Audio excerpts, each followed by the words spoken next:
Scientific चीज नहीं create हो पा रही है कि डाइपोल होता क्या है, क्या मतलब है इस वर्ड का। देखो इलेक्ट्रोस्टैट से उठाता हूं मैं इसको। आप कहते हैं प्लस क्यू माइनस क्यू, एक ही सिस्टम है, एक है प्लस 2q, एक है माइनस 2q। हमें पता है ये सिस्टम उतना स्ट्रॉन्ग नहीं होगा जितना स्ट्रॉन्ग ये होगा, क्योंकि एक प्लस एक नेगेटिव को इतना नहीं खींच पाएगा जितना कि ये लोग खींचेंगे। यानी कि ये सिस्टम को अलग करना मुश्किल है। यानी कि इस सिस्टम की डाई इलेक्ट्रिक स्ट्रेंथ ज्यादा है, क्योंकि इसमें चार्ज ज्यादा स्ट्रॉन्गर सिस्टम है। उस चीज को बताने के लिए हमने डाइपोल स्ट्रेंथ का वर्ड यूज करा था इलेक्ट्रोस्टैट्स में। ऐसे मैग्नेट में होता है नॉर्थ और साउथ, ये भी एक सिस्टम है प्लस माइनस की तरह। इसको हम प्लस हम, इसको हम माइनस हम कह सकते हैं। तो ये कितना ज्यादा स्ट्रांग है, कितना नहीं है, ये अगर ज्यादा डिस्टेंस आ गया तो वीक हो जाएगा। तो उसको बताने के लिए हमने मैग्नेटिक स्ट्रेंथ यानी कि मैग्नेटिक डाइपोल मोमेंट की बात करी। ठीक है, इसकी डायरेक्शन करंट के हिसाब से जिधर डायरेक्शन मैग्नेटिक फील्ड आता है उधर की तरफ मान लेते हैं, और बेसिकली ये साउथ से नॉर्थ की तरफ ही होता है। चलिए अब हमें कुछ चीजें प्रूव करनी है। यहां से हमें ये समझ में आने लग जाएगा कि मैग्नेटिक फील्ड इलेक्ट्रिक फील्ड से अलग नहीं है। तो लास्ट जो हेडिंग मैंने डलाया था एक बार देख लीजिए उसको, circular current carrying loop, circular current carrying loop act as a magnetic dipole. हम क्यों कह सकते हैं कि एक सर्कुलर करंट कैरिंग लूप जो होता है ये भी एक डाइपोल है। ठीक है, तो वैसे हमें पता है अगर करंट इधर जा रही है तो ये मैग्नेटिक फील्ड इधर देगा, तो ये फेस इसका नॉर्थ होगा, पीछे वाला साउथ होगा। हमें दिख रहा है कि इसमें दो पोल होंगे, और जहां भी दो पोल होंगे वो डाइपोल ही हुआ। अंग्रेजी में सीधी सी बात है। ओके, बट हमें ये प्रूफ करना है। तो प्रूफ करने के लिए हम बात करेंगे इलेक्ट्रोस्टैट्स की।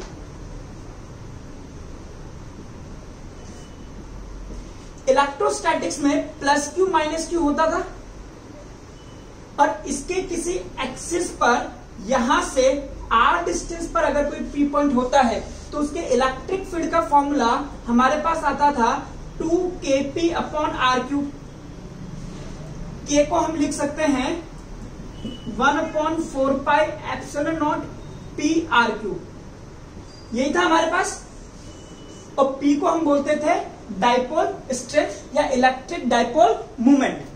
क्लियर? अब यहां बात कीजिए, किसी करंट कैरिंग वायर के एक्सिस पर जो कि यहां से एक्स डिस्टेंस पर है, ये डिस्टेंस स्मॉल आर है, इसकी रेडियस कैपिटल आर है। हमने पी पॉइंट पर मैग्नेटिक फील्ड का एक फॉर्मूला पढ़ा था, वो फॉर्मूला था mu naught I R square, ये था। आराम से देख लीजिए ये फॉर्मूला एक बार निकाल करके। हमें ये बताना है कि देखो ये और ये बात एक ही है, सिर्फ ये मैग्नेटिक फील्ड में है और ये इलेक्ट्रिक फील्ड में है। कैसे बताएंगे वो देख लीजिए। अब अगर मैं कहता हूं if x is more than r, याद कीजिए हमने यहां पे भी शर्त रखी थी कि small r is more than 2d रखी थी। तो यहां भी हम कहेंगे कि पॉइंट जो है वो इससे काफी दूरी पर है। तो इसको आइए बीपी क्या हो जाएगा, mu naught I R square 2। अगर आप आर को कम मानते हैं तो इसको नेगलेक्ट कर दीजिए, तो क्या बचेगा एक्स स्क्वायर 3/2, 2 से 2 कैंसिल हो गया, 2x3। क्लियर? अब मैं अगर इसको पाई से मल्टीप्लाई और डिवाइड कर दूं तो ये हो जाएगा BP mu naught I pi r square. अगर नंबर ऑफ टर्न्स में n मान लूं तो n से मल्टीप्लाई कर देता हूं, चलो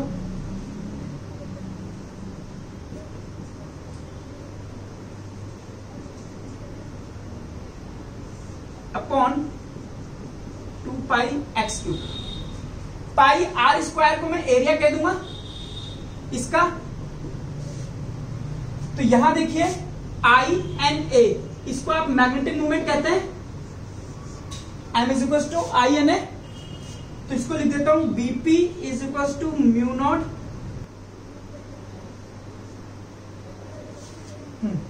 ठीक है। ओके, ओके, अब मैं इसको 2 से मल्टीप्लाई डिवाइड कर देता हूं, कुछ भी सेटिंग कर रहा हूं और कुछ नहीं कर रहा इसलिए। इसको मैं 2 से मल्टीप्लाई और डिवाइड कर देता हूं, तो बीपी आ गया मेरे पास 2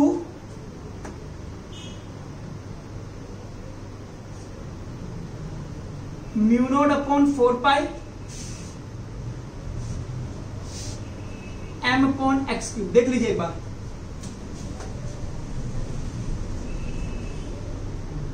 हो गया। अब इस फॉर्मूले को देखिए और इस फॉर्मूले को देखिए, कहां गया ये देखिए, फॉर्मूले में सिमिलरिटी देखना, एक्सिस पर इलेक्ट्रिक फील्ड, एक्सिस पर मैग्नेटिक फील्ड, यहां पे 2, यहां 2, यहां पर एक कांस्टेंट है, यहां भी एक कांस्टेंट है, यहां पर आर क्यूब, यहां भी आर क्यूब, और ये क्या है डाइपोल मोमेंट, तो ये क्या है मैग्नेटिक मोमेंट। तो इस फॉर्मूले की रिसेम्बलेंस इस फॉर्मूले से मिलती है, और ये फॉर्मूला डाइपोल के लिए दिया गया है, इसलिए कह सकते हैं ये फॉर्मूला भी डाइपोल के लिए है। इसीलिए कह सकते हैं कि एक करंट कैरिंग कॉइल दरअसल एक डाइपोल है, क्योंकि इसका फॉर्मूला भी वैसा ही आ रहा है जैसा कि डाइपोल का आ रहा है। फर्क सिर्फ इतना है कि यहां पर कांस्टेंट 1/4 पाई एप्सिलॉन नॉट था और यहां पे कांस्टेंट म्यू नॉट बाय 4 पाई है ना। जिस चीज को आप इलेक्ट्रोस्टैट्स में 1/4 पाई एप्सिलॉन कहते हो, मैग्नेटिक फील्ड में उसी को आप म्यू नॉट अपॉन 4 पाई कहते हो। और अगर आप और इस पे क्लोज ऑब्जर्वेशन करें तो इलेक्ट्रोस्टैट में जिसको आप 1/एप्सिलॉन कहते हो उसको आप म्यू नॉट कहते हो।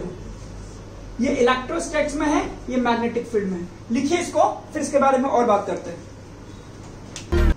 ये दो चीजें देखिए,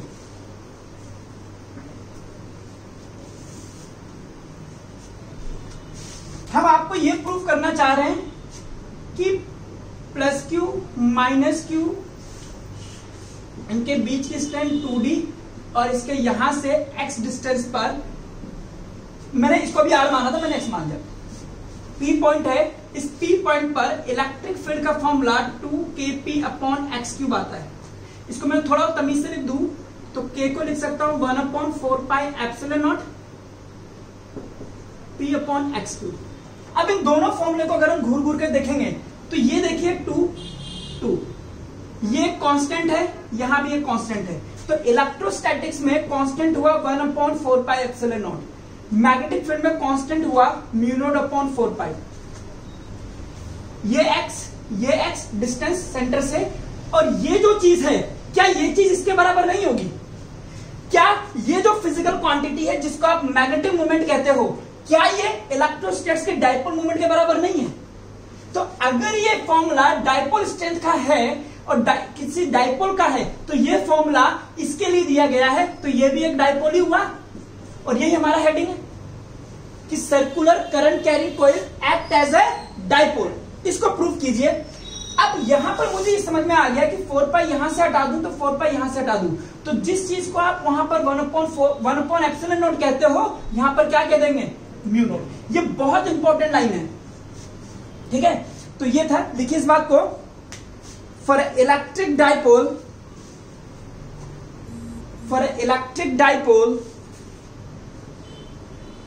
electric field on its axis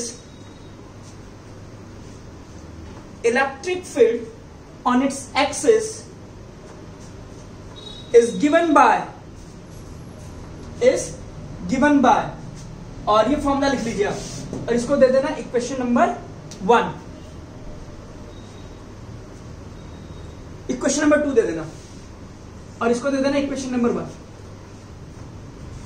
bye comparing equation number 1 and equation number 2, by comparing 1 and 2, we can say electric dipole moment. By comparing equation number 1 and equation number 2, we can say electrical dipole moment,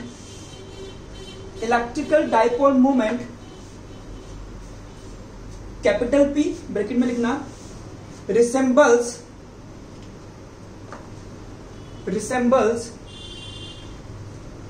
magnetic dipole moment, capital M। thus we can say current carrying coil act as a magnetic dipole, और note करके एक बात लिख लीजिए, जो role ये वाला 1/ε0, जो रोल 1/ε0 इलेक्ट्रोस्टैट्स में प्ले करता है या इलेक्ट्रिक फील्ड में प्ले करता है, वही रोल μ0 मैग्नेटिक फील्ड में प्ले करेगा। फर्क क्या है? ये इलेक्ट्रिक फील्ड को कम करने की ताकत है और ये मैग्नेटिक फील्ड को बढ़ाने की ताकत है। ठीक है, 1 में आता है ना, और इसकी वैल्यू आपको पता है 8.85 इंटू 10⁻⁻12 होती है, और इसकी होती है 4 पाई इंटू 10⁻⁷। ठीक है, चलो हरी डालिए वेलोसिटी सेलेक्टर। सपोज कीजिए ये कोई जगह है जहां पर इलेक्ट्रिक फील्ड मैग्नेटिक फील्ड लगा हुआ है और कई सारे पार्टिकल यहां से निकलते हैं। एक की स्पीड 1 मीटर पर सेकेंड है, एक की स्पीड 2 मीटर पर सेकेंड है, एक की स्पीड 3 मीटर पर सेकेंड है, ऐसे कई सारे पार्टिकल आप मान सकते हैं।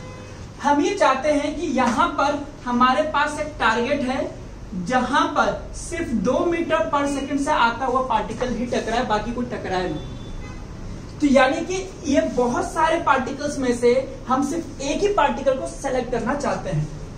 मुझे पता है कि अगर क्यू चार्ज इधर जाएगा, डायरेक्शन निकालनी आती है फोर्स की, तो क्यू चार्ज अगर इधर जाएगा तो मैं ऐसे बताता हूं, करंट की डायरेक्शन में अंगूठा, मैग्नेटिक फील्ड की डायरेक्शन में उंगलियां, तो पाम जो है ये फोर्स को बताती है। मैं इस तरह से बताता हूं हमेशा, वो भी राइट हैंड का। चार्ज इधर जा रहा है, मैग्नेटिक फील्ड अंदर है, तो फोर्स किधर लगा है? ऊपर की तरफ। तो ये मैग्नेटिक फील्ड जो है ये इन सबको ऊपर की तरफ भेजेगा। अगर मैं यहां पर एक इलेक्ट्रिक फील्ड लगा दूं, ये रहा, तो इलेक्ट्रिक फील्ड क्या कोशिश करेगा? इसको नीचे भेजने की। और अगर मैं कह दूं QVB is equal to QE होगा, ऊपर की तरफ जो फोर्स लग रहा है मैग्नेटिक फोर्स वो QVB है, और इलेक्ट्रोस्टैट जो नीचे लगा रहा है वो QE है।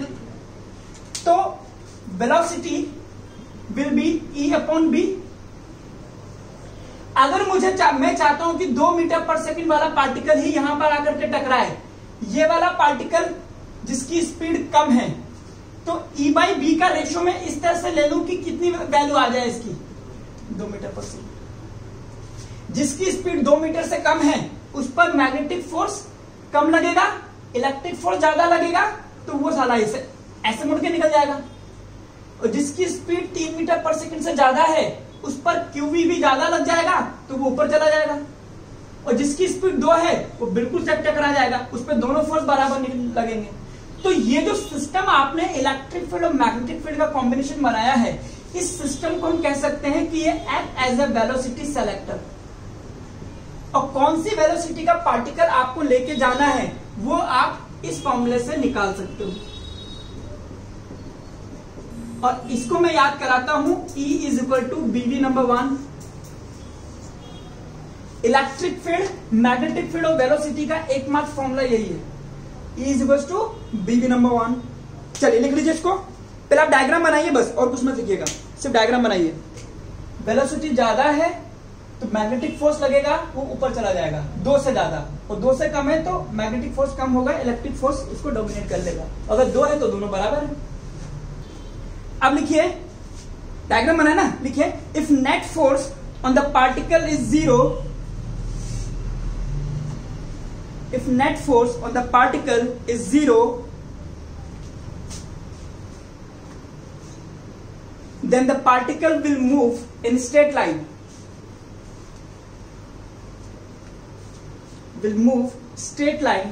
and hit the target,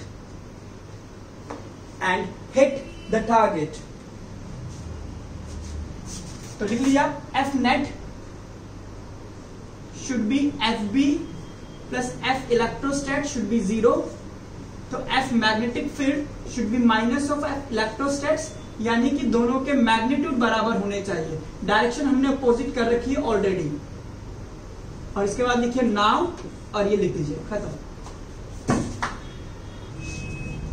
okay, लिखिए torque on current carrying loop. आइए समझिए, इस तरह की चीज आपको प्रणव मैंने 10th में, अच्छा मेरा फोकस सिर्फ प्रणव पे, अब अगर उसको समझ में आ गया तो सबको आ जाएगा। प्रणव मैंने आपको ये चीज 10th में भी बताई थी कि ये कोई करंट कैरिंग लूप मान लीजिए, ठीक है। करंट इसमें ऐसा जा रहा है और इसकी लेंथ हम मान लेते हैं ए बी सी, मैं उल्टा कर देता हूं, है ना, रुक जाओ।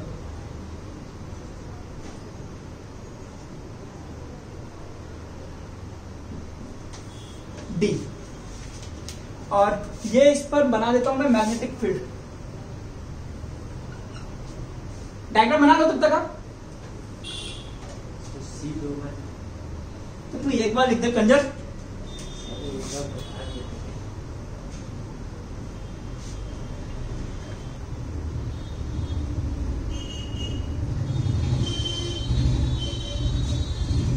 अब हम एक एक करके इन आर्म्स पर फोर्स निकालते हैं, क्लियर। अभी आप ये समझिए कि ये ऐसा है और मैग्नेटिक फील्ड ऐसा जा रहा है, ठीक है। यहां से आप ये एंगल मान सकते हैं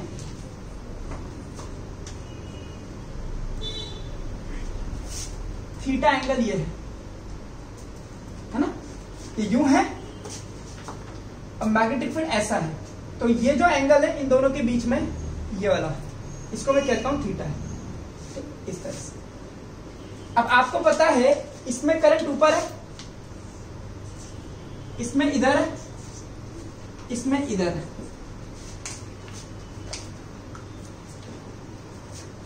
तो पहले हम इस वाली बात पे करते हैं। अगर ये मैग्नेटिक फील्ड इधर है, यानी कि ये इधर है, तो करंट किधर है, ऊपर। मैग्नेटिक फील्ड किधर है, इधर, तो फोर्स किधर लग रहा है, अंदर की तरफ। तो इस आर्म पर फोर्स लगेगा अंदर की तरफ, इसको मैं कह देता हूं F1।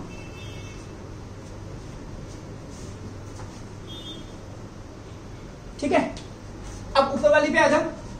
मैग्नेटिक फील्ड इधर है, इधर करंट देख ही रहे हो आप, और करते रहे ना बुक में, कॉपी पर आराम से हाथ पे चला करके, क्योंकि डायग्राम आप मैग्नेटिक फील्ड इधर और करंट इधर, ये देखो, है ना, इस तरह से। तो लगेगा फोर्स ऊपर F2। अब ये वाली आर्म हो गई, करंट की डायरेक्शन बदल गई, उसमें अंदर फोर्स लगेगा तो इसमें बाहर F3।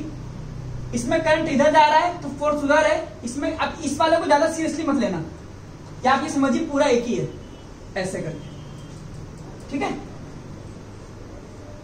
तो इसमें फोर्स लगेगा नीचे, क्लियर है। अब इस पर एक फोर्स लग रहा है ऊपर, एक फोर्स लग रहा है नीचे, that is F2 and F4। तो ये इसको ऊपर खींचेगा, ये इसको नीचे खींचेगा। ये फोर्स लगेगा ILB किसी भी करंट कैरिंग वायर पर जिसकी लेंथ L है, करंट I जा रहा है और मैग्नेटिक फील्ड में रखा हुआ है, तो इस पे फोर्स लगता है। इस फोर्स का नाम है I love you 1, ठीक है, ILB। और किसी चार्ज पार्टिकल पे लगता है, अगर Q charge particle V velocity से जा रहा है तो जो फोर्स लगता है यह है QVB। ये याद कर लो, भी दो फोर्सेस लिख लो जल्दी से कहीं पर कोने में। तो इस पर F2 ऊपर लग रहा है, F3 नीचे लग रहा है, तो ये तो कैंसिल कर जाएंगे, ठीक है। लेकिन एक फोर्स इस पर अंदर की तरफ लग रहा है, इधर की तरफ, ये इसको इधर खींचेगा और एक फोर्स इसको इधर खींचेगा, तो ये दोनों मिलकर के क्या प्रोड्यूस करेंगे, टॉर्क। ये कैंसिल नहीं होंगे, ठीक है। तो लिखिए इस बात को, net force on the coil, net force on the coil is F net, F1, F2, F3 and F4. Here F1 is equal to minus F3 and F2 is equal to minus F4। Magnitude में बराबर, इसको कह सकते हो आप ILB, और ये है F1 F2 कहा गया भाई, ये वाला, हाँ LB, और ये है I small b capital B, magnitude wise, है ना। Hence net force on the coil is 0। मुस्कान एक चीज बताओ, क्या इस कॉइल को हम कह सकते हैं कि कॉइल इक्विलिब्रियम में है?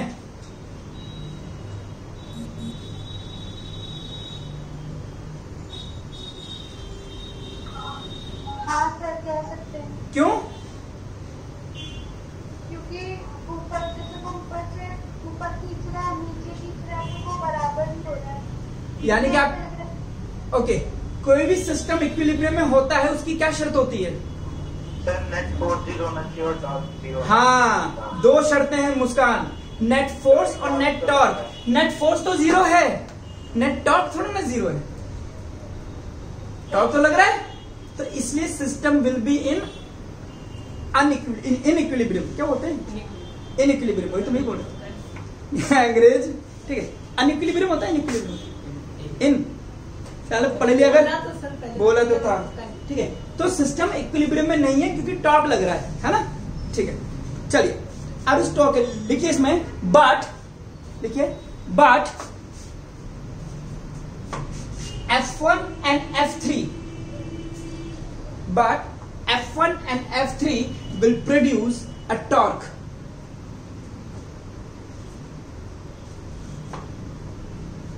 which can be given as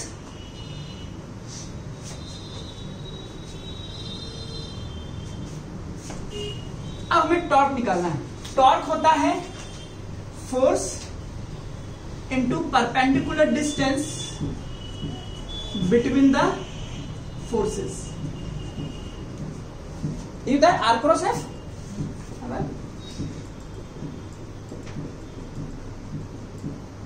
sign 90, sine 91 हो जाएगा, तो आर 90 कब होगा? जब आर परपेंडिकुलर टू एफ होगा, तो जो परपेंडिकुलर फोर्सेस के बीच की डिस्टेंस आर। चलिए 11 की बात है। हाँ, तो फोर्स, ये वाला फोर्स जो है F1, ये होगा I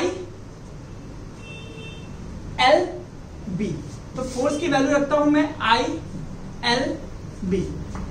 ये फोर्स बराबर है, इनके बीच की परपेंडिकुलर डिस्टेंस की बात करते हैं। ये लग रहा है मैंने माना F1, और ये लग रहा है मैंने माना F3, ऐसे अज्यूम कर लीजिए। और ये जो है इधर की तरफ,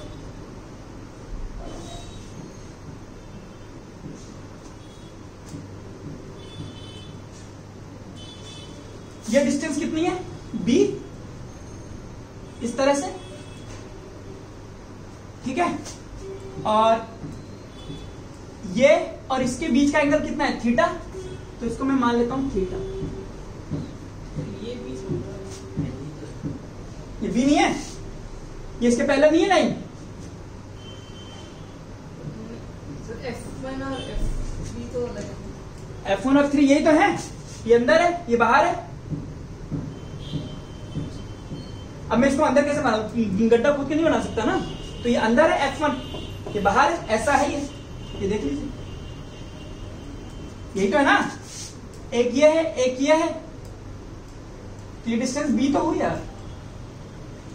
और जो आप यहां से परपेंडिकुलर लोगे 3D में, ये वाला, ये एंगल थीटा हो जाएगा। देखिए यही तो एंगल थीटा है, तो ये हो जाएगा B cos थीटा। तो दोनों फोर्सेस के बीच की perpendicular distance B cos theta होती है। ये आपको समझ में आ जाए तो ठीक है, वरना आप इसको याद रख लीजिए।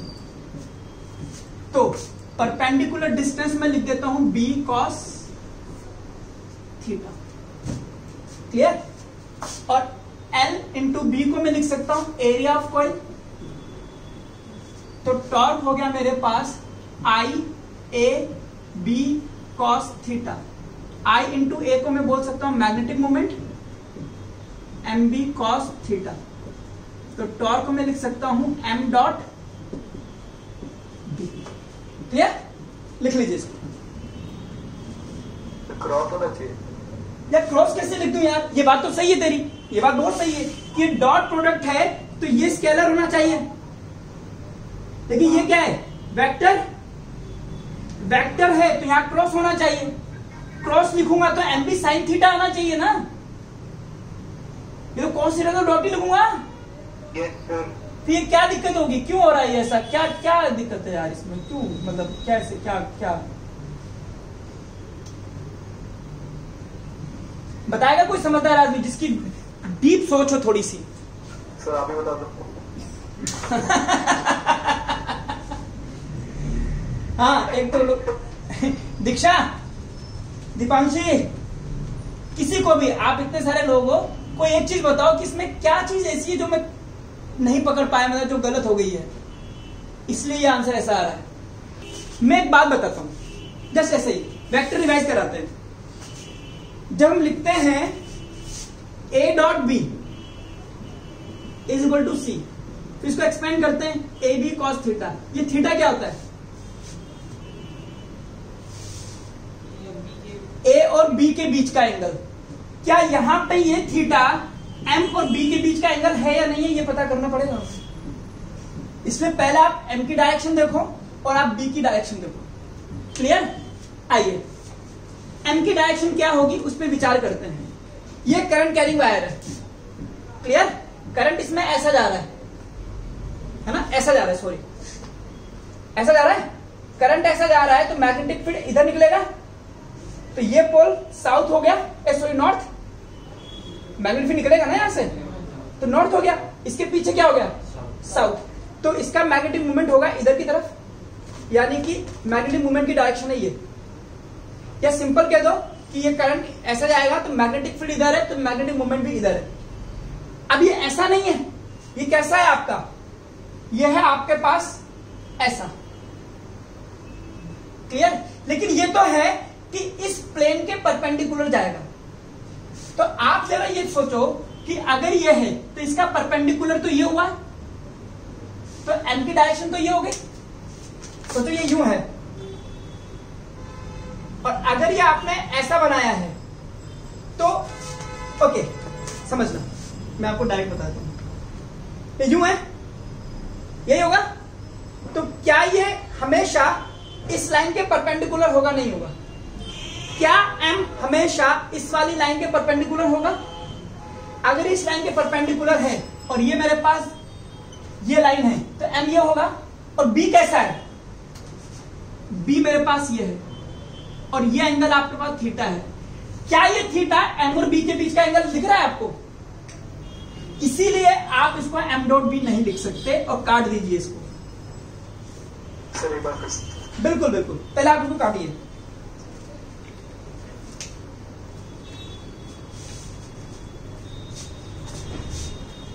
हमने इसको एम डॉट बी लिख दिया ये जान करके कि theta is an angle between M and B, like this. अब यहां पर बेटा एम कैसा है, ऐसा, बोलो एम की डायरेक्शन ये होगी, तो क्या मैं ये कह सकता हूं कि ये एम ऊपर वाली लाइन के परपेंडिकुलर होगा हमेशा? इस वाली के भी परपेंडिकुलर, किसी के भी मान लो प्लेन के परपेंडिकुलर, तो ऐसा आएगा। अब अगर मैं इस लाइन को ऐसा घुमाता हूं तो क्या ये एम नहीं है? इस लाइन के परपेंडिकुलर जो खींचूंगा वो एम होगा, तो ये रहा एम। और बी कैसा है, बी ऐसा है, ये देखिए ये है हकीकत।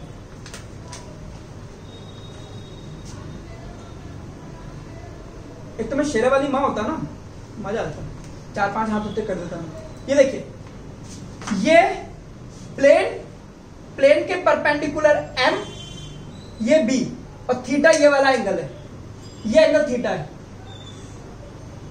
बी और इस लाइन के बीच का, इस प्लेन के बीच का एंगल थीटा है, लेकिन बी और एम के बीच का एंगल क्या आएगा, 90 माइनस थीटा। Yes sir. तो ये हो गया मेरे पास फाई को मैं कह सकता हूं 90 माइनस थीटा। ठीक है, अब आइए phi plus theta is equal to 90, तो theta is equal to 90 minus five, phi क्या है? Angle between M and B. तो इस इक्वेशन नंबर 1 में थीटा की वैल्यू रखता हूं मैं M B cos 90 minus five और cos 90 minus theta sine theta, यानी कि एम बी साइन फाइव, और फाइव एम और बी का बीच का एंगल भी है, तो मैं इसको लिख सकता हूं M cross B, and that is your final answer. और यहां पे अपनी जानकारी के लिए लिख लेना, theta is not the angle between M and B. ये तो प्लेन और मैग्नेटिक फील्ड के बीच का एंगल है।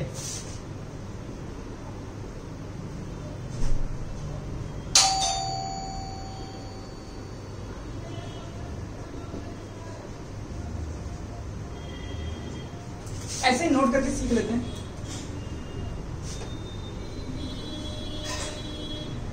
इलेक्ट्रोस्टैटिक और मैग्नेटिक फील्ड हमने ये तो सीख लिया कि इधर जिसको 1/ε0 कहते हैं उसको यहां पर म्यू नोट कहते हैं, जिसको यहां पर P कहते हैं उसको यहां पर M कहते हैं, जिसको यहां पर E कहते हैं उसको यहां पर B कहते हैं, जिसको यहां पर Q कहते हैं उसको वहां पर स्मॉल m कहते हैं। लिख लीजिए।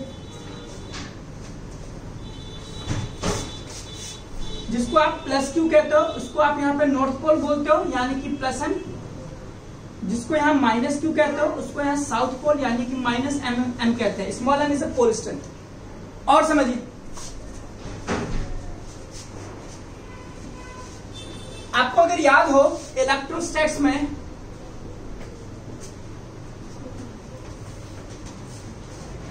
नॉर्थ और साउथ इलेक्ट्रिक फील्ड में इस तरह से होते थे, ये इस पे इधर फोर्स लगता था जिसको हम QE कहते थे, इस पर फोर्स, अबे यार ये क्या लगा रहा हूं, प्लस Q, सॉरी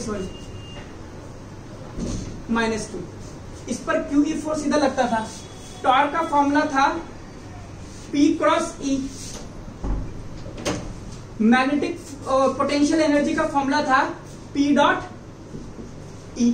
क्लियर? इसी चीज को यहां आइए, मैग्नेटिक फील्ड, ये आपके पास नॉर्थ पोल, ये आपके पास साउथ पोल, ये आपके पास मैग्नेटिक फील्ड,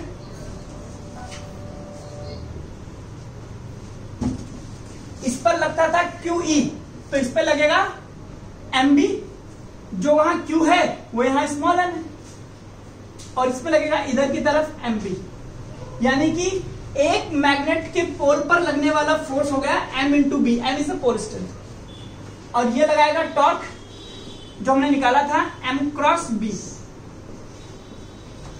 टॉर्क P की जगह M, E की जगह B। तो बताइए पोटेंशियल एनर्जी का फॉर्मूला क्या लिखूं? P डॉट, यहां माइनस आता था sorry, minus M dot B। अब फिर हम कहते थे स्टेबल इक्विलिब्रियम, अनस्टेबल इक्विलिब्रियम, वो सब चलता था। बनाइए इसको।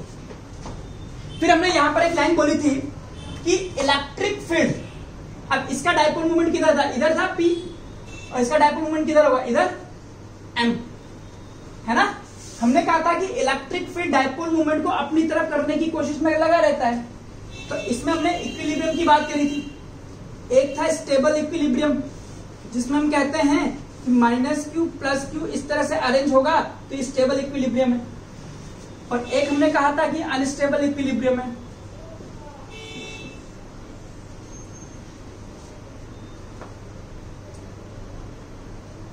Sign 0 0, sine 180।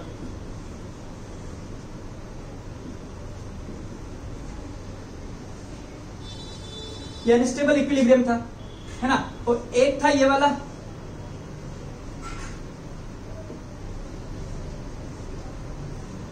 इसमें torque is not equal to 0, तो नॉट इन इक्विलिब्रियम।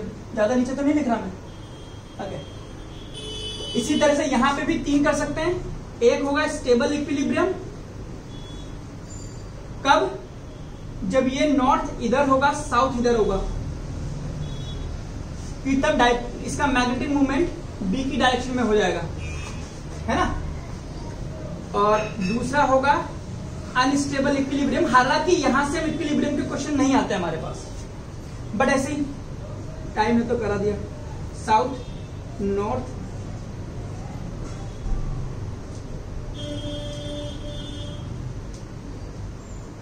ठीक है। और आप कह सकते हो कि यहाँ पे थीटा क्या आएगा 0, यहाँ थीटा क्या आएगा 180। तो पोटेंशियल एनर्जी में निकाल सकते हो, जो भी आप उसको उसी तरह से शो कर सकते हो। लिख लीजिए ये सब। और यहाँ पर अगर आप पोटेंशियल एनर्जी निकालोगे तो आएगा -mb cos 180, यानी कि +mb, यानी कि मैक्सिमम पोटेंशियल एनर्जी आ रही है यहाँ पर। इस केस में पोटेंशियल एनर्जी निकालोगे तो -mb आएगी, यानी कि मिनिमम पोटेंशियल एनर्जी। इसीलिए स्टेबल इक्विलिब्रियम है, क्योंकि थीटा की वैल्यू यहाँ पे 0 रखी है इस वाले फॉर्मूले में, अपने आप आएगा। ध्यान से लिखना, थोड़ा सा मेरे पास जगह कम है। तो जिस तरह से हम यहाँ कहते हैं कि इलेक्ट्रिक फील्ड मैग्नेटिक मूवमेंट को, अगर आपसे बोलूं कि P इधर है, E इधर है, तो इस पे फोर्स इसको किस तरह से घुमाएगा? इस तरह से घूमेगा ये, क्योंकि इलेक्ट्रिक फील्ड यही कोशिश करता है कि P मेरी डायरेक्शन में आ जाए। अगर ये यूं है और इलेक्ट्रिक फील्ड ये है तो इसको ऐसे घुमाएगा और किसकी डायरेक्शन में लाने की कोशिश करता है? अपनी खुद की। और इस केस में P और इलेक्ट्रिक फील्ड दोनों सेम डायरेक्शन में आ गए, इसलिए स्टेबल है। यहां पर P इधर है, इलेक्ट्रिक फील्ड इधर है, तो टॉर्क तो नहीं लग सकता, बट हल्का सा इसको डिस्प्लेस कर दोगे तो घुमा करके इसको भी अपनी डायरेक्शन में ले आएगा। सिमिलरली यहां पे लिख लीजिए, magnetic field always try, magnetic field always try to align, magnetic field always try to align magnetic movement along itself, along itself। Chapter मेरा बोलो, along it itself, अपनी खुद की डायरेक्शन में। मेरा चैप्टर खत्म हो गया है 90%। मुझे सिर्फ मूविंग कॉइल गैल्वेनोमीटर कराना है और चैप्टर मेरा हो जाएगा खत्म।